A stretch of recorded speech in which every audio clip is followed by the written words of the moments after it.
ಶ್ರೀ ಗಣೇಶಾಯ ನಮಃ. ಶ್ರೀ ಗುರುಭ್ಯೋ ನಮಃ. ಶ್ರೀ ಸರಸ್ವತ್ಯೈ ನಮಃ. ಶ್ರೀಮಾತ್ರೇ ನಮಃ.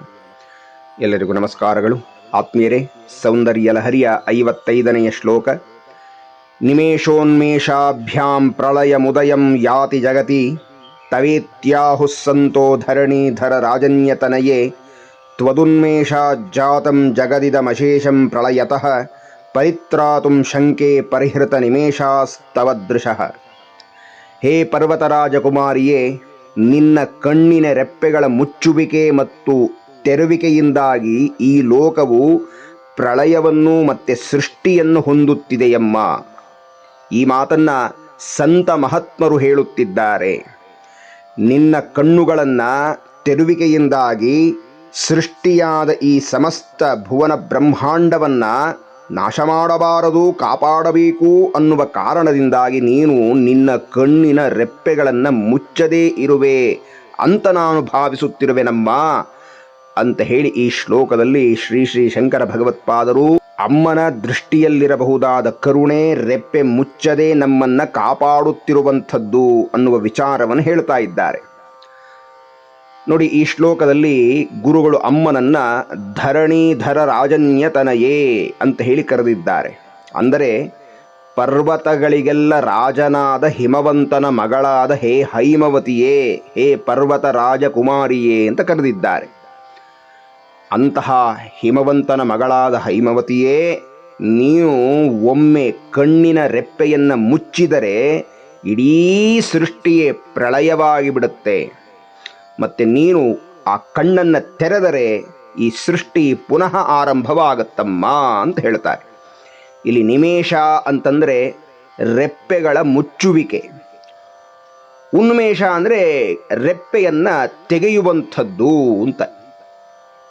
ನೋಡಿ, ಮನುಷ್ಯ ಹಾಗೂ ಸಮಸ್ತ ಜೀವರಾಶಿಗಳು ಕಣ್ಣಿನ ರೆಪ್ಪೆಯನ್ನು ಮುಚ್ತಾರೆ, ತೆಗಿತಾರೆ, ಮುಚ್ತಾರೆ, ತೆಗಿತಾ ಇರ್ತಾರೆ.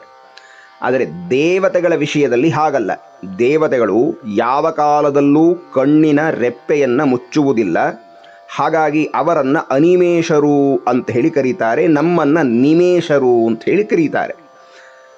ಆದ್ದರಿಂದ ಅಮ್ಮ ಸಂತರು ಹೀಗೆ ಹೇಳ್ತಾ ಇದ್ದಾರೆ, ಏನು, ನೀನು ಕಣ್ಣಿನ ರೆಪ್ಪೆ ತೆಗೆದರೆ ಸೃಷ್ಟಿ, ಮುಚ್ಚಿದರೆ ಪ್ರಳಯ ಅಂತ ಹೇಳ್ತಾ ಇದ್ದಾರೆ. ನೋಡಿ, ಗುರುಗಳು ಇಲ್ಲಿ ಹೇಳ್ತಾ ಇರುವುದು ಸಂತರು ಹೇಳ್ತಾ ಇದ್ದಾರಮ್ಮ ಅಂತ. ಹಾಗಾದರೆ ಭಗವತ್ಪಾದರ ದೃಷ್ಟಿಯಲ್ಲಿ ಈ ಸಂತರು ಮಹಾತ್ಮರು ಹೀಗೆ ಹೇಳ್ತಿದ್ದಾರೆ ಅಂತ ಹೇಳ್ತಿದ್ದಾರೆ. ಅಲ್ಲಿ ಯಾರವರು ಆ ಸಂತರು ಅಂತಂದರೆ ವಶಿನ್ಯಾದಿ ವಾಗ್ದೇವತೆಗಳು ಅಂತ.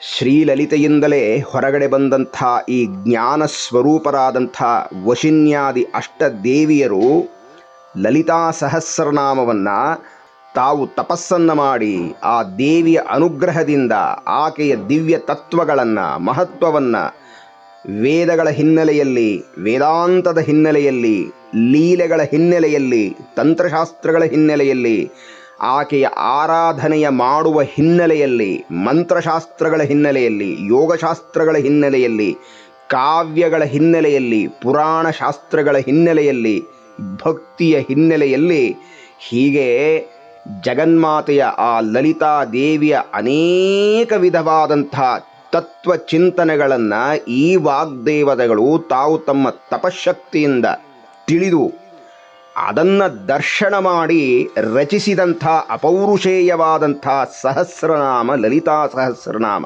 ಅದೊಂದು ಆ ಜಗನ್ಮಾತೆಯ ಸಂಪೂರ್ಣ ಶಾಸ್ತ್ರ. ಅಂತಹ ಶಾಸ್ತ್ರವನ್ನು ಕೊಟ್ಟಂತಹ ವಶಿನ್ಯಾದಿ ವಾಗ್ದೇವತೆಗಳನ್ನು ಶ್ರೀ ಶ್ರೀಶಂಕರ ಭಗವತ್ಪಾದರು ಇಲ್ಲಿ ಸಂತರು ಅಂತ ಹೇಳಿ ಕರೆದಿದ್ದಾರೆ. ಆ ಸಂತರಾದ ವಾಗ್ದೇವತೆಗಳು ಲಲಿತಾ ಸಹಸ್ರನಾಮದಲ್ಲಿ ಉನ್ಮೇಷ ನಿಮಿಷೋತ್ಪನ್ನ ವಿಪನ್ನ ಭುವನಾವಲಿಹಿ ಅಂತ ಹೇಳಿ ಕರೆದಿದ್ದಾರೆ. ಆ ಸಂತರು ಹೇಳಿದಂತಹ ಅಮ್ಮನ ನಾಮವನ್ನು ಶಂಕರರು ಈ ಶ್ಲೋಕದಲ್ಲಿ ವರ್ಣನೆ ಮಾಡಿದ್ದಾರೆ ವಿಸ್ತಾರವಾಗಿ ಅಂತ ಹೇಳಿ. ಮತ್ತೊಂದು ವಿಚಾರ ಏನಪ್ಪ ಅಂದರೆ, ಸೌಂದರ್ಯ ಲಹರಿಯ ವ್ಯಾಖ್ಯಾನ ಮಾಡುವಾಗ ಲಲಿತಾ ಸಹಸ್ರನಾಮದ ಸ್ಮರಣೆಯನ್ನು ಬೇಕಾದಷ್ಟು ಶ್ಲೋಕದಲ್ಲಿ ಮಾಡ್ತೇವೆ. ಹಾಗೆಯೇ ಲಲಿತಾ ಸಹಸ್ರನಾಮದ ವ್ಯಾಖ್ಯಾನದ ಸಂದರ್ಭದಲ್ಲಿ ಈ ಸೌಂದರ್ಯ ಲಹರಿಯ ಅನೇಕ ಶ್ಲೋಕಗಳನ್ನು ವ್ಯಾಖ್ಯಾನಕಾರರು ಉದಾಹರಣೆಯಾಗಿ ಹೇಳ್ತಾರೆ. ಹಾಗಾಗಿ ಸೌಂದರ್ಯ ಲಹರಿಯ ಅನೇಕ ಶ್ಲೋಕಗಳಲ್ಲಿ ಲಲಿತಾ ಸಹಸ್ರನಾಮದ ಅನೇಕ ನಾಮಗಳನ್ನು ನಾವು ನೋಡ್ತಾ ಬರ್ತಾ ಇದ್ದೇವೆ. ಇನ್ನು ಈ ಶ್ಲೋಕದಲ್ಲಿ ಭಗವತ್ಪಾದರು ಹೇಳ್ತಾ ಇದ್ದಾರೆ, ಅಮ್ಮ ನೀನು ಯಾಕೆ ಕಣ್ಣನ್ನು ಮುಚ್ಚುತ್ತಿಲ್ಲ ಅನ್ನುವಂಥದ್ದು ನನಗೆ ಈಗ ಅರ್ಥವಾಯಿತು. ಯಾಕೆ ಅಂದರೆ ನೀನೇನಾದರೂ ಕಣ್ಣನ್ನು ಮುಚ್ಚಿದರೆ ಇಡೀ ಸೃಷ್ಟಿಯೇ ನಾಶವಾಗಿಬಿಡುತ್ತೆ. ಹಾಗಾಗಿ ನಮ್ಮನ್ನು ಸದಾಕಾಲ ರಕ್ಷಣೆ ಮಾಡಬೇಕು ಅನ್ನುವಂಥ ದಯಾದೃಷ್ಟಿಯಿಂದ ನೀನು ನಿನ್ನ ಕಣ್ಣಿನ ರೆಪ್ಪೆಯನ್ನು ಹಾಕದೆ ನಮ್ಮೆಲ್ಲರನ್ನ ರಕ್ಷಣೆ ಮಾಡ್ತಾ ಇದ್ದೀಯಮ್ಮ ಅಂತ ಹೇಳಿ ಈ ಶ್ಲೋಕದಲ್ಲಿ ಭಗವತ್ಪಾದರು ಅಮ್ಮನ ಕರುಣೆ ನಮ್ಮ ಮೇಲೆ ಎಷ್ಟಿದೆ ಅನ್ನುವುದನ್ನು ವರ್ಣನೆ ಮಾಡ್ತಾ ಇದ್ದಾರೆ. ಬಹುಶಃ ಈ ಕಾರಣದಿಂದಲೇ ಇರಬೇಕು ಅಂತ ಕಾಣುತ್ತೆ, ಜಗನ್ನಾಥಪುರಿಯಲ್ಲಿರಬಹುದಾದ ಜಗನ್ನಾಥ ಶ್ರೀಕೃಷ್ಣ ಅವನೂ ಸಹ ರೆಪ್ಪೆ ಹಾಕದೆ ದೊಡ್ಡದಾದ ಕಣ್ಣುಗಳನ್ನು ತೆರೆದಿಟ್ಟುಕೊಂಡು ತನ್ನ ಭಕ್ತರನ್ನು ರಕ್ಷಣೆ ಮಾಡಬೇಕು, ಅನುಗ್ರಹಿಸಬೇಕು ಅಂತ ಹೇಳಿ ತನ್ನ ಕಣ್ಣನ್ನು ದೊಡ್ಡದಾಗಿಟ್ಟುಕೊಂಡಿದ್ದಾನೆ ಅಂತ ಹೇಳಿ ಭಕ್ತರು ಭಾವನೆಯನ್ನು ಮಾಡ್ತಾರೆ.